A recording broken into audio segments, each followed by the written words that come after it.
one artwork that you would be like, this is mine, a Mona Lisa? Do her eyes actually follow us? Yeah, I think so. Finance to art. So how did that come to be? Art is passion. Gallerie Nvya was started by your mum-in-law. How do you balance this relationship? I think we handle it beautifully. She handles all the senior artists. I handle all the junior artists. When we're talking about art and canvases, everything is moving online. Do you think it's harder to get people into your physical gallery space? I think the joy of actually seeing an artwork physically, touching it, people expressing their feelings, it's something else.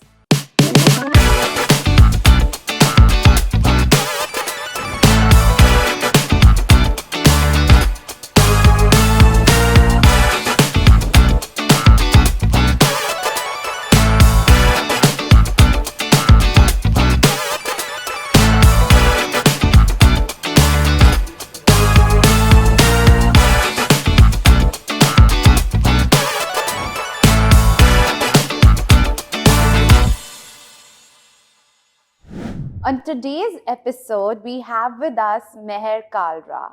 Meher serves as the director at Gallerie Nvya.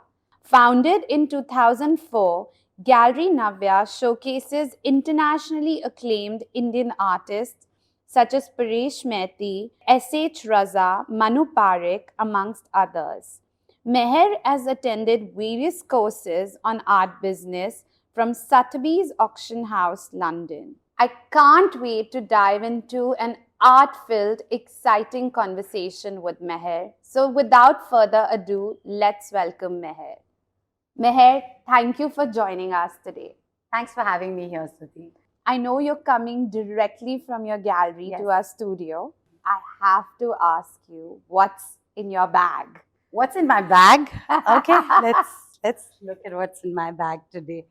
My phone, of course. I have a to-do book, planner. I have to have my mala. Okay, what is that? It just gives me a lot of faith and strength, and I have to do it once a day. So like a spiritual totem. Spiritual mala. Nice. I have a makeup pouch. Of course. You can invite me anywhere. I'll be ready.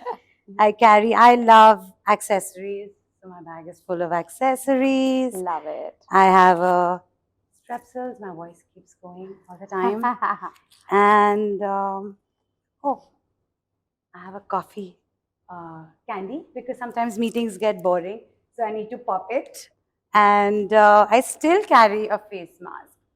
Really? Yeah, okay. I still carry it. Like old habits die hard. You never know where you need it. So I carry that with me. And just my wallet.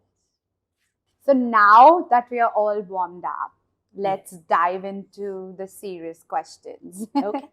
So you hold a degree from University of Massachusetts, and before joining Navya, you worked as a forex trader and an auditor at PwC. So finance to art, that's a big leap. So how did that come to be?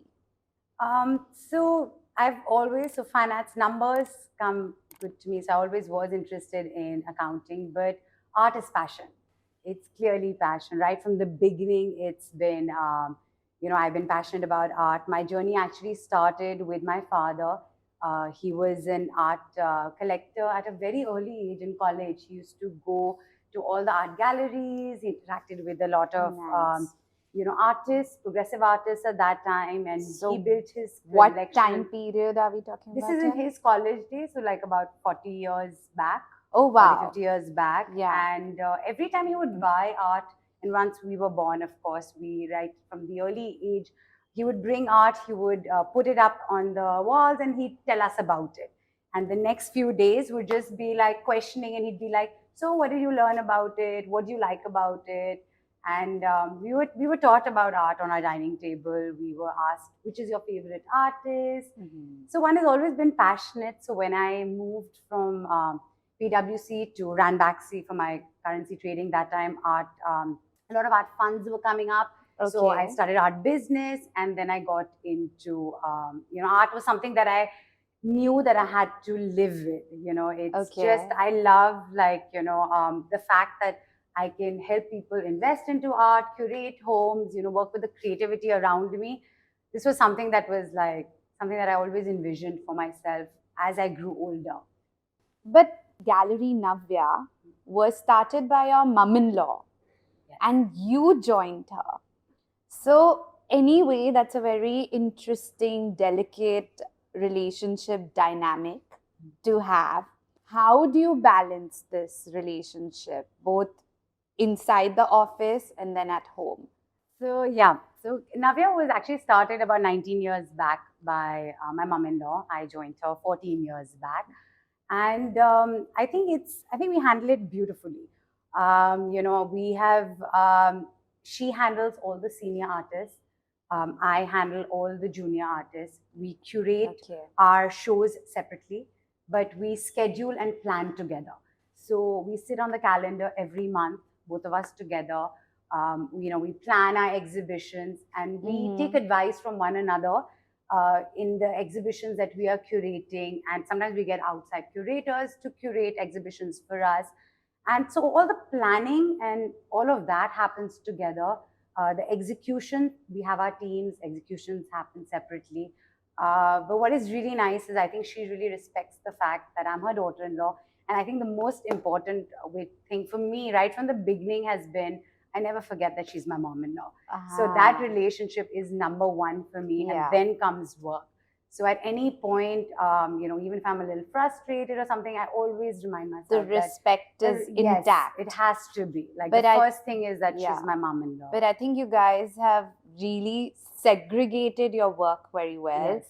I think which is where half the conflicts are automatically Yes. resolved. So you mentioned that you take care of the emerging artists. Yes. So I'm guessing that's where your passion lies. Why is that so? So I think that's something that was new to Navya, which I brought. And I feel like, when I joined in with Navya, I started this series called Within Reach. Okay. And Within Reach was, young artists, promote young emerging artists. And it was for youngsters. So Okay. it was affordable art by young emerging artists. They could be out of college. They could be, somebody who's been practicing for a few years, and it was for youngsters. I wanted Okay. it to be affordable so youngsters could come in, they could kind of not feel overwhelmed, because galleries can overwhelm a lot of young people. Could be stuffy and Yeah. scary because, like, looking at the price points and the Exactly. masters. Yeah. So here Yeah. it was within reach. People got to get affordable art, good art, understood, and it was their first step towards coming towards the gallery. Which is And also a very smart business decision. yeah, and automatically these people then start collecting art Yeah. and understanding art, because now they're not overwhelmed with this space. Yeah. And then they invest into art, which is something that, because again, coming back to my background is finance and accounting, I passionately also think about art as an investment. I True. feel like very happy advising people on that as well. And I feel like it's a great thing for youngsters to start collecting and then eventually invest and like all of that. And you're also incubating young talent, Yes. which is so important. Yes. Like, you're giving them a space to grow Yeah. and probably connect with clients they might not have access to Yes. otherwise, Yes. which is so amazing. What are the emerging artists you are betting on? So we need to know. So some of the young emerging artists are there's Lal Bahadur, Okay. there's Sandeep Jigdan, there's Gurmeet Marwa. Yeah, those are quite a few. Yeah. Okay, just for everybody listening, Yeah. so that we know what's hip and trendy and what is also good as an investment. Yeah. Going a little back to your role at the gallery. So you said your mother-in-law started it 19 years ago and then you joined her 5 years later. So looking back at your journey, especially because you had that experience, that corporate hardcore finance experience, what do you think you brought to the table, or the changes you were able to make in the way it was functioning? So I think for me, it would be my style of leadership. Okay. That would be very different. So I feel like, recognizing that, my strengths lie in listening. I'm a good delegator. Execution and delegation is a major. I'm very good with planning and scheduling. So I brought that to the table. The way I and one of my strengths is in my leadership is partnership. So I believe in. I'm a very but like I believe in people. I trust people very easily. So partnerships work. We got a lot of corporates to partner with us, such as Taj, DLF, Adani Group, Bird Group, GMR. So we curate a lot of their spaces. So I think those would be my strengths and what I got. Yeah. So delegation, Yes. teamwork, Yes. good listener, collaborator, those are like Yeah. all qualities of a good leader. Thank you. So I can Yeah. see how you've been such a pivotal role in the success of the gallery. You spoke about, you touched upon art as an investment. So I want to talk to you a little bit about that. So when we see, say, our parents' generation, they would only, people of that age group would probably only buy the masters, a Hussain or an Anjali Menon, or these days a Paresh Mehti. They are, of course, masters. Their works are beautiful, but one of the driving forces behind that artwork is that it's going to appreciate in time. But then, how we spoke briefly about, there's this younger audience, and I also see it amongst my age group of people who have now suddenly have a disposable income. They are more emotive when it comes to buying art. They might not go for the brand name, they might go for a piece that's actually moving them. So, do you see this dichotomy in the Indian consumer? So yes, it is shifting, and I think it's shifting because of technology. At that time, a lot of our our collectors, the senior collectors, would be buying a lot of canvases and paperworks and sculptures. But now you have so many options. Yeah. You have your digital art, video art. You have these. Like ceramics were there as well at that time, but I feel like there's so much there that a lot of the young generation is kind of getting attracted towards that, Yeah. and they are collecting that. And I think what is very important is, something that moves you, like you said, something that you relate with and which you can see day in, day out, something that gets a different emotion out of you. I think those are very important factors to collect art as well. So Yeah. yes, it is changing, over time, over generations. It's changing how the youngsters are now buying a lot of different new age art. And you see that, Yes. the two clienteles in your Yes, gallery. but I hardly see the shift of the senior collector moving towards that. I still see that they are still, they are very attached to Patrons what. of the masters. Yeah, they are still attached to that, Yeah. and which is amazing. Which is, Yeah, which is amazing. Because we're talking about masters and we're talking about art and canvases. So during the pandemic and even right now, everything is moving online, but art will still remain expressive. So do you feel a shift, like especially during the pandemic and now? Do you think it's harder to get people into your physical gallery space? How have you navigated that? So in COVID, of course, it was challenging, and with times we did like virtual rooms, galleries for visitors to kind of see it, because we want to give them the experience of actually coming to a gallery space. So it was all virtual. The walkthroughs were virtual, and but of course, having said that, once COVID ended and we had a first exhibition and we had people coming in, I think the joy of actually seeing an artwork physically, touching it, people expressing their feelings, it's something else. So I think it'll always be there, physically seeing an artwork versus something that you see online. Virtually, it just doesn't. People are not able to relate and express how an artist would like to see. So yeah.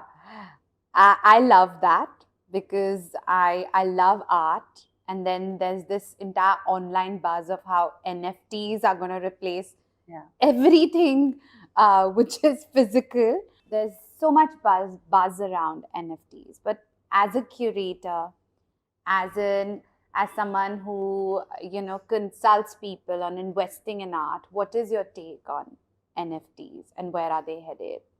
So NFTs, as you know, they're digital assets, right? Their Yeah. ownership of could be of an artwork, music, anything. So for us, it's something that is trending. It is internationally, globally doing well, and we'll see where it's headed. As a gallery, we are not, promoting it. We are not into it as of yet, and the reason being because the regulations are not very clear right now in Okay. India. And I'm sure over the years there'll be a clarity of regulations, but because it's not there yet, it's something that we are not, getting into. But you see NFTs being here in the long Yes. run. It's not just a trendy No, I thing see that'll come and go. NFTs being here, and I see people are going to, buy it. But again, that audience I feel is a smaller audience as compared to the larger audience that physically wants to, see artworks. Because also artworks are more like the way you see artworks. It's supposed to be generated by humans. It has to have an emotion. It has to have Yeah. an imagination to it. So going ahead, even with the AI and all of that, it's going to be tough to see that changing, because going backwards again, it's supposed to be more humanly.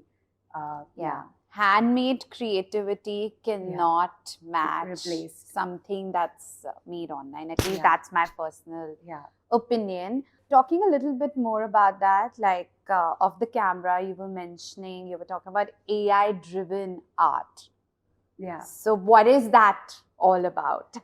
So a lot of artists, because now all these new technologies also are very helpful for all these artists, and it's just, it's another way of expressing themselves also. So there are these artists, the AI artists who have come out, and what they do is they create something and then they put it through AI, and a new form of art is generated, and it's all AI driven. And and that's what's being sold online, and it's a new trend. It's something that is going to be explored over time, and let's see how it's received. That also plays a big role. Is there a demand for it? As of now, not really, but going ahead, maybe there is going to be. Yeah. So exciting. Yeah. And it also gives a lot Very. more people to Yeah. sort of Explore showcase different their things, new. showcase their creativity Yeah. in different media. Yeah. Touching a little bit about the India story. Yeah. So, what is your take of India vis-a-vis the international art market? Like, where do we stand? India has a lot of potential yet. It's still not been discovered. It's not achieved as of now. India is being recognized globally, but if you compare it to a China, we have a really strong, history in art. We have traditions and all. Our heritage Our and our heritage, culture. it's very strong and it goes way back. Yeah. Right? But having said that, globally, we don't, NRIs, and they are not really bidding for Indian artists in the auction houses Oh, as really? compared to Chinese and other Asian markets. So I feel like the Indian art is yet to be recognized globally much more than what it is, and that would only happen when the NRIs start bidding, buying Indian art, globally, not just in India but internationally. Wow, that's an Yeah. interesting perspective. So, what are they buying? They're buying. So they're buying international artists, and they're buying. There are very few in NRIs who will actually go to auction houses and bid for our Indian masters. But So why is that so? Like, so why? I feel like, according to me, again, we are just maybe a few steps behind China. We are yet to be, the one. They have to yet get there and kind of start recognizing the Indian history. They have to start recognizing, and they have to start appreciating their Indian masters, and it's going to come over time as more and more art gets out there to them. And that's one of the reasons, one of the visions for Navya going ahead in the future is to make Indian art more global, reaching out there. And besides that, what are other future plans for the gallery? So for the gallery, going ahead this next year, we have a few international art fairs. And Amazing.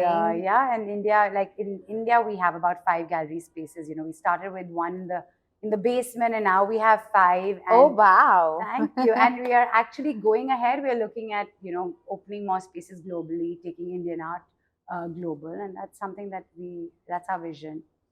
You're a curator and, of course, a gallerist. And I personally, because I grew up with a lot of exposure to art and culture around me from a very young age, thanks to my mom, looking back, I really feel it has shaped me to be the person I am today. And you told me you have two young kids.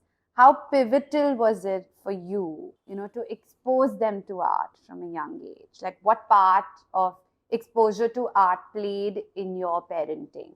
So, you know, like you said, you know, you were exposed to art early. I was exposed to art really early. My dad exposed me to art when we were young kids. And the first art I would have bought was when I was 17 years old. You know, I saved up money and bought. What did you buy? I bought a Rajinder Dhawan. He was an abstract artist from Paris. And wow. I loved it. And I had to have my answers ready.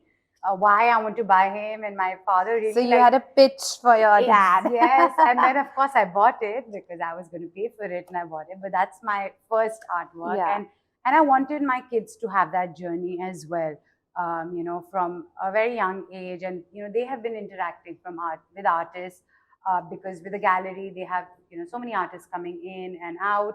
And what's very interesting is my daughter. She's born on 2nd February, and she was born during the India Art Fair. Oh dates. yeah, first Feb is when India Art Fair usually happens. So those dates end Jan Feb is always overlapping. So as a as a working mom, I've always felt guilty about the fact that I've never had a birthday party for my daughter, and she's always come to the art fair to celebrate. Because you're always exhibiting at the art fair? I'm always exhibiting at the art fair, and my daughter always has to come and celebrate her birthday with me out there. Yeah. So as a result of which, my kids always look out for the art fair, for the exhibitions, and they love art around them. They love the art fair. They love coming for all the exhibitions that we have and other exhibitions that I take them to as well, and museums. And I feel like they're happier, and they imagine more, when they see art. So I'm quite happy that they are having their own journey with art. That's so interesting. So it's become a birthday tradition for your daughter. Yeah, it has been, yes. Before we wind up the question, because this is something I have thought about a lot, I know my answer. So I want to ask you, in a utopian world where money or legality or international laws, none of that mattered, which artwork would you own? Internationally or Indian, like one artwork that you would be like, this is mine? A Mona Lisa. Yeah. And why? I think that awe of just seeing the Mona Lisa when you see it for the first time, you fall in love with it. Without the glass. Yeah, you fall in love with it. So I think that, has to be with me. Do her eyes actually follow us? Yeah, I think so. They do, right? They do. Like when you move. I've seen it thrice, and I always feel like it's eerie that she's following you. Looking, what about for you? I would buy anything. I would own anything by Frida Kahlo. She's one of my absolute heroes. Of course, she was super talented, but also because of her life journey and everything she went through. So I personally feel like her art literally was her medium of expression. Yes. You told me you've never done this before. So this is your podcast, and let me tell you, you're an absolute natural at it. So looking back at this conversation, like, what do you feel has been your biggest takeaway or your learning? Wow, now it's that so you have done relatable. this for the Thank first you time? for this I thought. feel like when I was coming here, I was very nervous about it. And I was like, I'm not sure. But I think just kind of hearing this conversation and going back to, I think I said a few things out aloud. And I think my take back would be making sure that I do them ahead.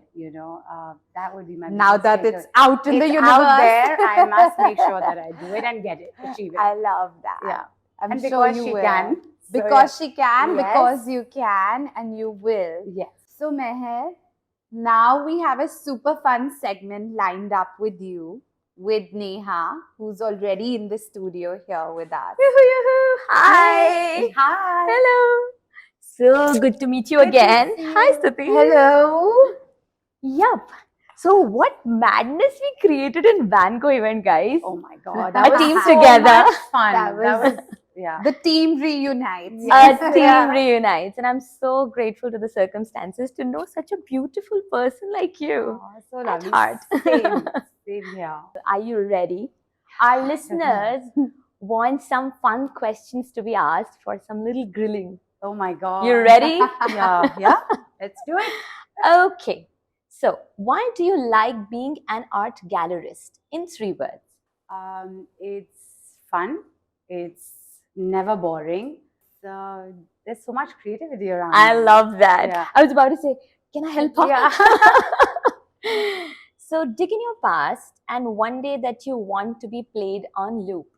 Many days. One would be my first exhibition that I did. Oh, wow. Yeah. Which was that one? That was the one I did with Navya, with the Within Reach. The first one, I was so nervous, and yeah? I think it went out. It was received so beautifully. For it to be on a repeat. Yeah. And I think second one is going to be this one. Today, yeah. Could be on a repeat. On Yeah. loop. On loop. On I like loop. that. Yeah. One domain where you feel that India can take a leap, like probably in next couple of years or so. In general, not only related to art, it can be anything that you feel like. So I think just India's heritage and culture, I don't think it reaches out there. So Okay. I think people talking about agree. it, and I just feel so like agree with that. yeah. So I feel like that is something that So to promote India's the culture, the heritage, with fashion, like everything, lifestyle, art, all of it. We're not there yet. We're not there yet. Why not? We have such brilliant people creating amazing, it. So yeah. amazing answer. Okay, what is one red flag for you in any relationship? I think just break it up, like loyalty. Yeah. Loyalty. Yeah. Okay. Corporate job or business? Entrepreneurship. Business. Entrepreneurship. Oh, lovely. Fame or money? Money. Fame. Board games or outdoor sports? Board games. Which one? Any Just any, like these days with kids, Monopoly. I love It's all about that. Monopoly for me these days. Hitting a gym or a diet regime? Oh, hitting a gym. Really? Great. Spending time with your paintings and in the gallery or spending time with friends? Spend time with friends. Oh, lovely. Very honest. Yeah. If you weren't an art gallerist, what would your dream job be? So I've asked myself this question many times, Oh. and it would be something related with fashion. Oh, really? You can still do both. Yes. It takes so much time. Yeah, would. Why not? So one instance where you felt that you may not be able to do or you were a little skeptical about, but after you did that, you said, oh, because I can and I did that. So I think this goes back to when I was in school and I wanted to go to do my college abroad. But me being a daughter between two brothers, it was very tough. But I convinced my dad and I went abroad, the first child to go abroad in my family to study. And yeah, because she Oh, can. wow. Yeah. Ditto, And I it really happened the convinced same. him. I love that that. feeling. That's amazing. And thank you so much for being so candid for this segment. Thank you. Thank you, Meher. Thank you for joining us today. This has definitely been a very art-filled, invigorating conversation. We have learned so much about the art world and the Indian art market in specific. Before we end, one message you want to leave for our listeners about what does because she can mean to you. So I really strongly believe in because she can, being brought up with two brothers in a family, nuclear family. But I believe that, one has to really push your boundaries because she can. One has to really tell everybody out there, let's have a gender equality out there. So I believe in gender equality, and that plays a very important role. Lovely. Yeah. Thank you. Thank you so much, Meher, Thank for you. joining us. We have our chairperson, Divya Jain of White Flow Delhi, who's here to give a token of our appreciation to you. Thank you so much, Meher, for being here and doing this. Thank you for having me. You were amazing, as Thank always. Neha, you have inspired us. You have made us so excited. And really, thank you for contributing to Because She Can and being a part of this movement and really inspiring all of us to be a better versions of ourselves every day. Thank you. And this is a little something for you. Thank you. Oh. Customary photos. Yes.